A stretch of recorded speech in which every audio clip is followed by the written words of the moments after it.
game time.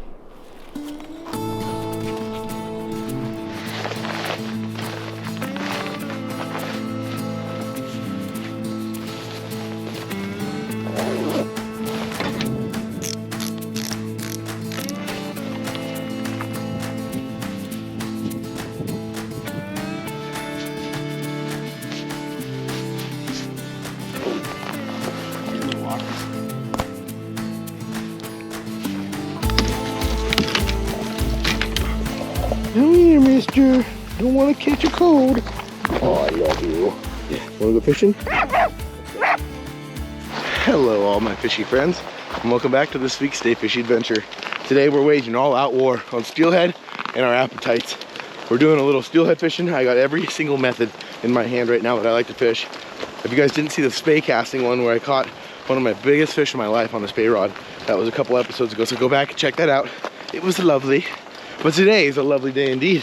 We're hiking the river, me and Little, in the name of science. If we do end up catching some fish today, we're gonna be adding to a data bank basically and doing some research on these steelhead. So stick around to figure out exactly what we're talking about there. It's gonna be a good day. It's 30 degrees.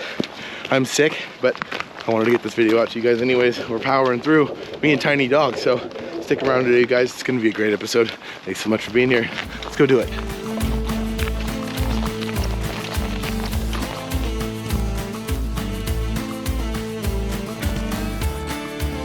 Ooh, there could be a fish over there. The water is super low today, which I kind of expected. It's been cold outside, so everything's low and clear.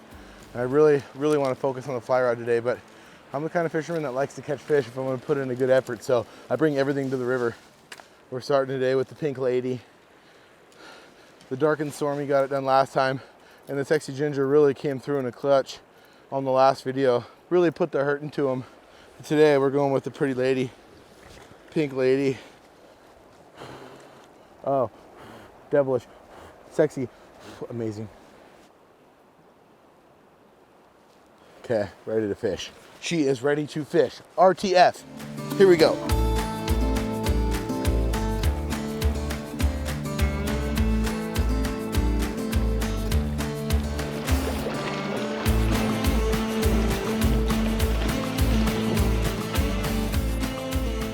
Oh, that is in the juice.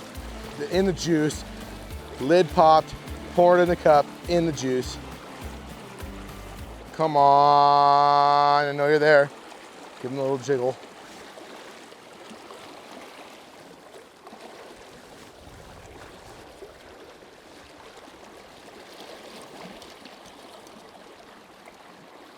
Beauty of this hole, the way I like, why I like it so much is the way my line gets over this ledge. I have this deep little pocket on the other side, and my fly is just down there in that bucket getting pulled down by the vortex, in the vortex, and it's just sitting there just waving back and forth.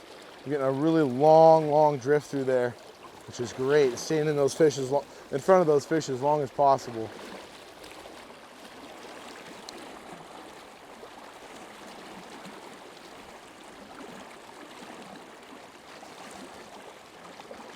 Oh, that's so good.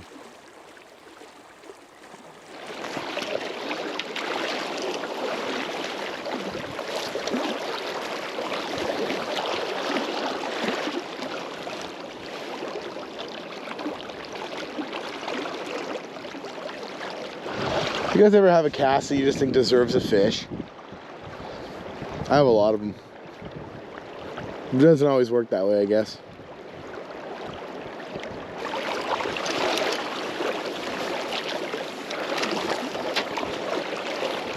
That was definitely one of them. Oh, that's so good. Bummer.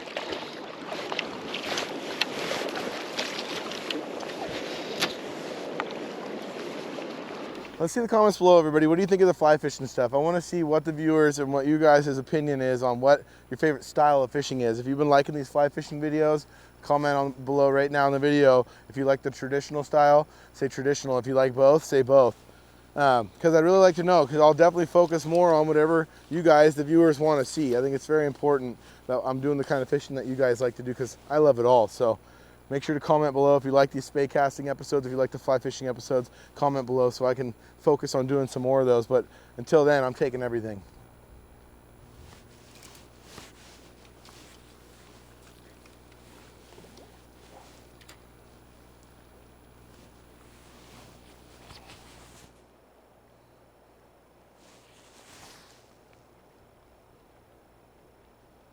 Come on, right there. God.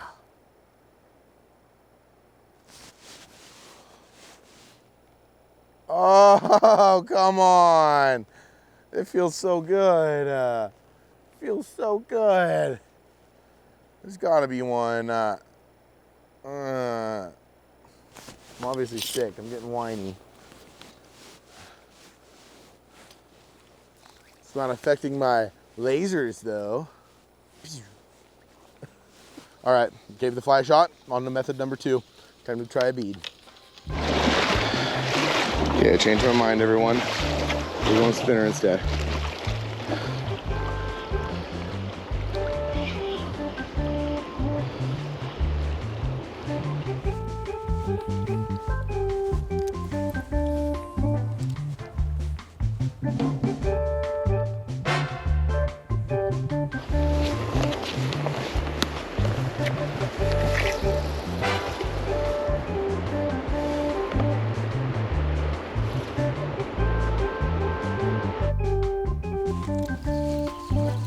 Oh my God. Pretty sure we all saw that. That was hardcore. Holy munch-oly.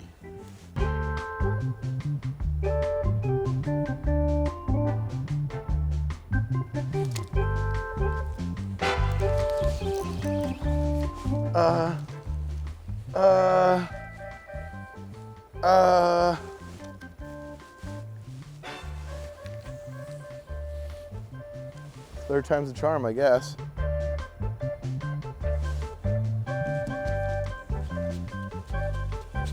Man, this is definitely the kind of holes that these fish should be in. There's something I've learned over the years, and it's from fishing in really cold places, and this I wouldn't even call a really cold place. I mean like Idaho and eastern Washington and some of the areas that you fish that are below zero sometimes when you're out on the water, especially even the Midwest, is finding wintering zones kind of spots is where these fish will be. Even though it's only a half a degree or a degree off, the deep holes like this, the deep slow water will always be warmer down on the bottom than it is right up on the surface or in the faster water during the day. So I'll find that fish are either gonna be sitting in these really clear and sunny tail outs so that they're sunning themselves, getting some of that warmth, or they'll be at the bottom of these deep wintering holes. So that's where I'm gonna focus today. It'll be hard to fish the fly there, but there's water in between that I can fish. I just hope we get one in the name of science. In the name of science!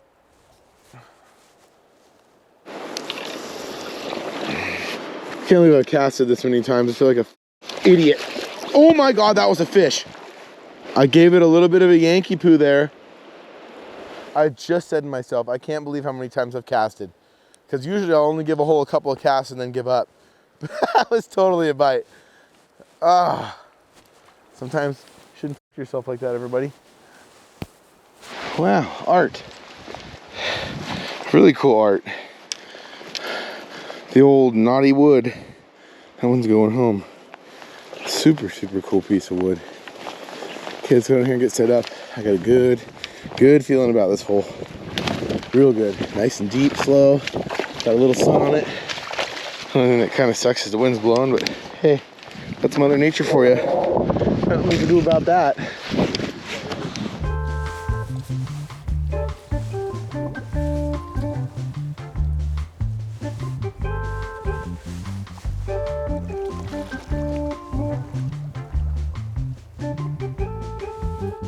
You know, everybody, what I have to say is probably my favorite part of fly fishing is just the anticipation. You know the fish are there. It's a technique that takes a long time to really gather the experience to be effective catching the fish. You get to tie your own flies, you get to be creative, and the cast is fun, and the runs that are perfect for it are just some of the prettiest spots to fish in the world.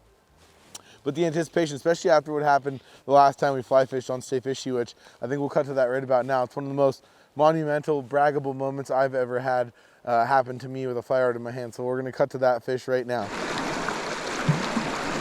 Oh! Fish! Fish! Doesn't even know he's hooked. Fish! First hole fish. Doesn't even know he's hooked yet, you guys. Oh God. First hole fish, and it's a big one. It's a big one. Oh my God, it's a really big one.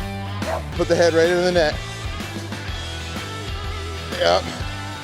Oh, no, it's okay. There you go, perfect. Now close. Yeah! We did it! Shoulder! My brother! Oh, God. Yes! What a marvel of Mother Nature. I feel so blessed right now. This is the biggest steelhead I've ever caught on a fly rod. 39 3/4 inches long.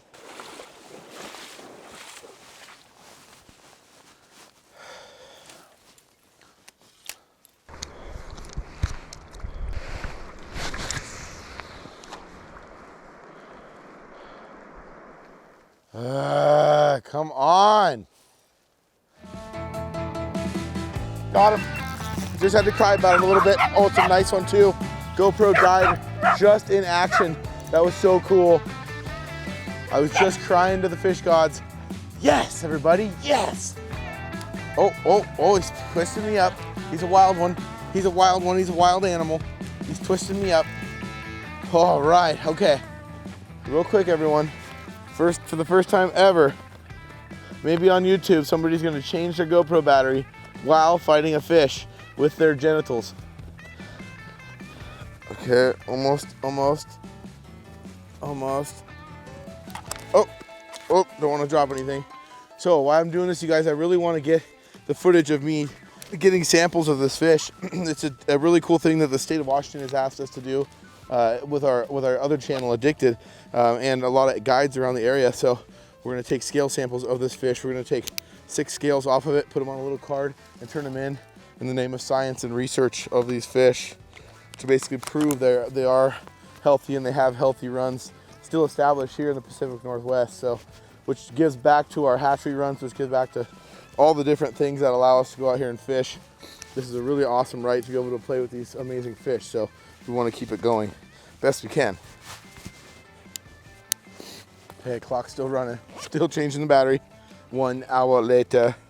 This fish is hooked nicely, so he's just sitting here resting right against the current. No harm, no foul. But hopefully I can get him in the water on the bank, get my tweezers out of my little pouch and get 6 scales off of this thing. So let's give her a shot. Me and Little doing science. Don't wrap me up like that. On the bead. There we go. He's ours. Get this thing in a good position. All right, it's time. Now, there's some dirt up and around this fish's head, so he's kind of blind right now, which will be to our advantage. Oh, just throwing money around like we got a bunch of it. So what I'm gonna do is I'm gonna get my pliers and my tweezers here. I'm gonna take 6 scales, just like so. There's 2, 4, 5. Okay, there we have it. There he is, ladies and gentlemen. Beautiful marvel of Mother Nature. Okay, thank you, Mr. Man. Thank you for the science. There it is, 6 scales, back of the hand. Science! Okay, so now what I'm gonna do with my freezing cold hand, so I'm gonna take each one of these. I'm gonna go 1 scale. This has a little bit of like a glue material on that sheet there. 2 scale, 3 scale, and 3 scale. Just like that. That's how we do science right there. And then when I get back to the truck, I'll fill out all the position numbers and the sex. That was a male. It was about 26 inches long, I'd say. We got 6 scales on the board. Woo! We did it! Thanks everybody for sticking with me today. Freezing my butt off out here. It looks sunny and nice, but it's not. That hurt. That genuinely hurt my hands. Science hurts sometimes. Woo! That felt good though. Fish on. Fish number 1 of the day. We're running out of holes too. Guys, we have an amazing recipe for this afternoon. We're gonna cook it a special way, as you guys kind of saw in the thumbnail hinting at this video. But I'm really excited to show it to you. It's one that I haven't done in a long time, and I'm starting to get pretty hungry. So let's fish a couple more holes. Let's get to cooking. Ooh, perfect cast, perfect cast. Just laid that one right in there. I got a good feeling about this, ladies and gentlemen. I really do. Gloves are all froze up. Glass is all fogged up. Bobbers are going down.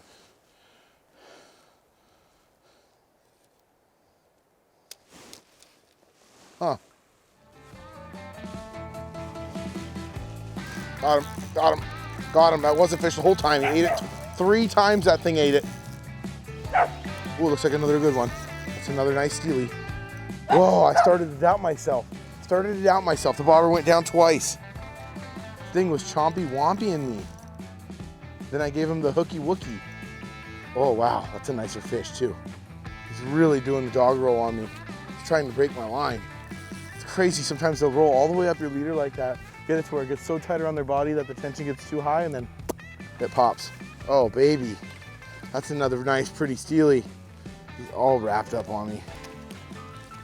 Gloves are off. Fish is almost here. Oh, she's pretty. He's pretty. Another male. Man, that water's not warm. Okay, come on over. There he is. What a beauty. Just an incredibly cool colored fish. Like a golden rainbow on his cheek there. Okay, time for science. Here goes the science. There's 1, 2, and 6. And it's so neat how you guys can see how these fish really don't react at all to those scales coming off. It doesn't hurt them at all. Maybe 1, 2, 3, 4, 5, 6. Okay, we're good. Thanks to the creator for that one. What an experience. Day started slow, but it sure took off. Heck yeah, everybody. Let's let him go. See you later. Heck yeah, everybody. That's 2 for science.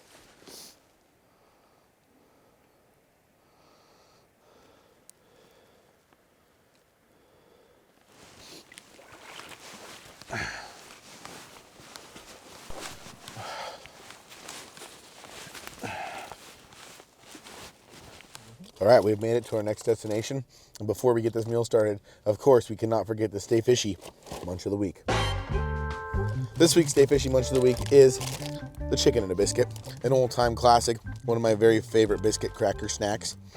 It's got the bag you can never open and the flavor you can never put down. Typical. These things you guys haven't had, these are almost like a chicken broth flavor. That kind of sounds gross, but it's not, trust me. It's like a soda cracker with like Old Bay on it in a way. One of my top favorites. And that is the Stay Fishy Munch of the Week. All right, everybody, welcome back to Kanigi's Tailgate Kitchen.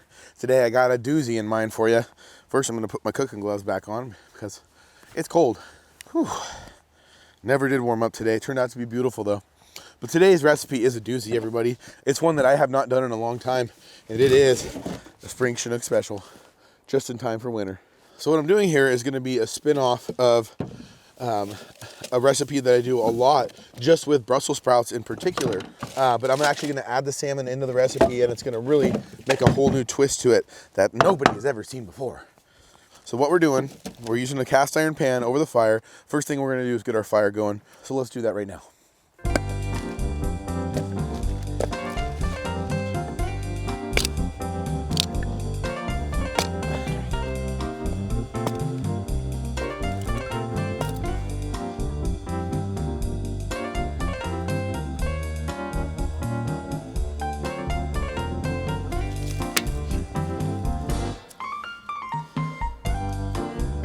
Everybody comment below if you can guess what we're gonna make here. You probably can't because it's absolutely out of this world and weird. It's wacky and weird and it's fun, just how I like things. So first off, I'm gonna get a little butter in the pan, just so that skin of that fish doesn't stick too bad, because that's just gonna go right in there, skin down, and on that hot iron right there. Boom. Next, we're going our Brussels sprouts. Brussels sprouts, we're just gonna take the stem off. I'm gonna cut them in fourths, just like this, so that they cook a little bit quicker, and they're just gonna lay right inside the pan next to the salmon here. There we go, that's lovely. Next, we're gonna go with a little red onion. I want these long, skinny shreds, so that way I get a nice good bite every time I get an onion. I'm gonna go in and around once again, just on the outside of the fish itself. Beautiful. Next, I'm going to cut me some really thin, fine slices of lemon. I'm going to go one on each side here. Actually, before I add any of that on top of there, I'm going to season the whole shebang Really not too crazy. This is just a seasoned salt. Just a little bit of salt to go with this. Now the next part's really gonna freak you guys out. OJ. So what we're gonna do is we're gonna take right in the bottom of the pan, and we're gonna fill this thing up about, I don't know, 1 inch or so with OJ, so that it's completely surrounded all the fish. Oh yes, that looks really good.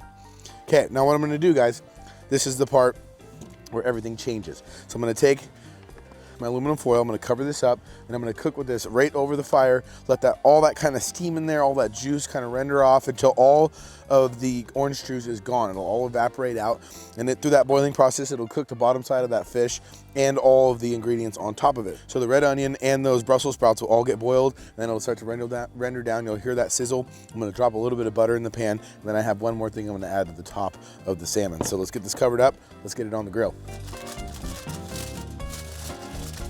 So luckily, where we're at today, this nice campground, we actually have grates built into the fire, and these things are adjustable. So I'll be able to adjust my heat up and down as we go. Let's start right about there. Let's get this fire going a little bit hotter, and then we're ready to cook.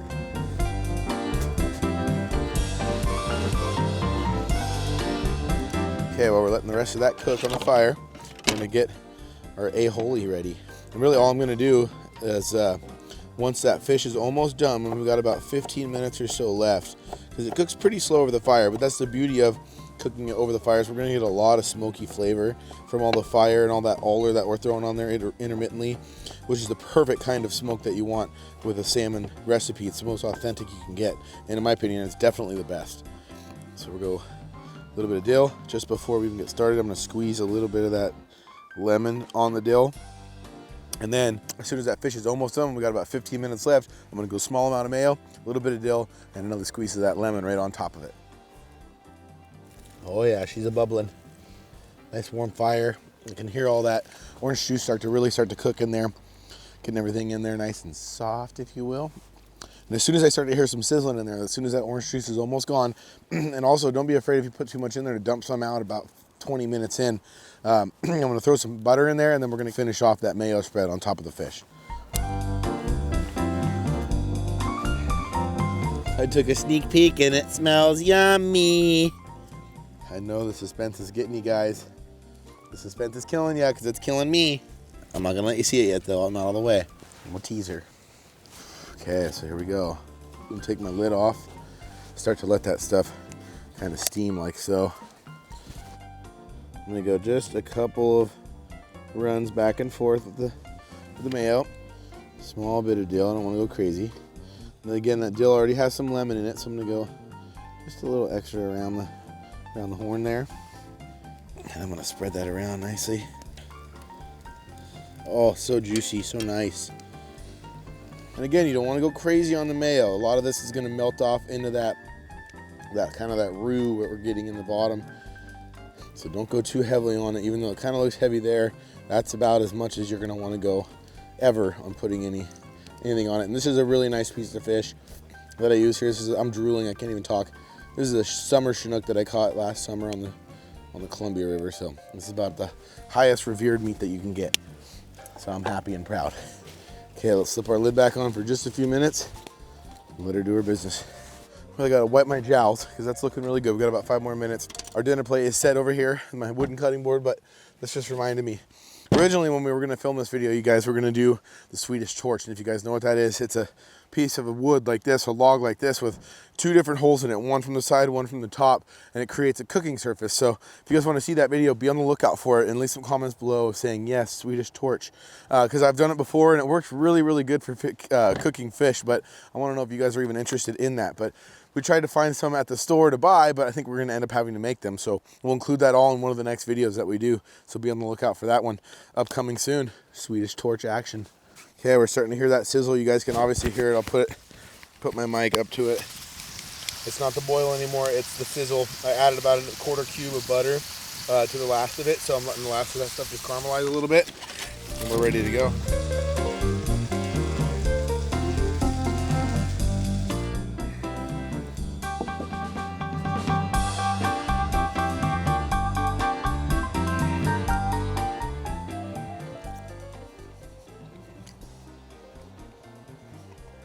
Straight magic. Oh wow. Guys, every one of these flavors complements itself. It's amazing that bitterness of the onions. You got that really nice vegetable taste, that deep, hearty vegetable taste from the Brussels. You got the sweet, tangy kind of sugariness from the orange juice that we put in there. And then you have the fatty, juicy flavor of the salmon mixed right in there with it. You could definitely taste the salmon fat that's rendered down and sauteed some of those vegetables in there. It's absolutely amazing. Now, a lot of you probably out there, even my camera guy today, was raising an eyebrow at me when I told him I was going to put the dill with the mayo mixed in with all the orange juice especially, but that is probably the best part of it. Tasting that dill with that tangy sweet nature comes in on the backside there really makes the dish. The dill is my favorite part, as well as, of course, the amazing, amazing salmon. Doesn't get a whole lot more quality than that. It's illegal in 14 countries. They're calling it endangered species. I'm going to endanger this species right now. Wow.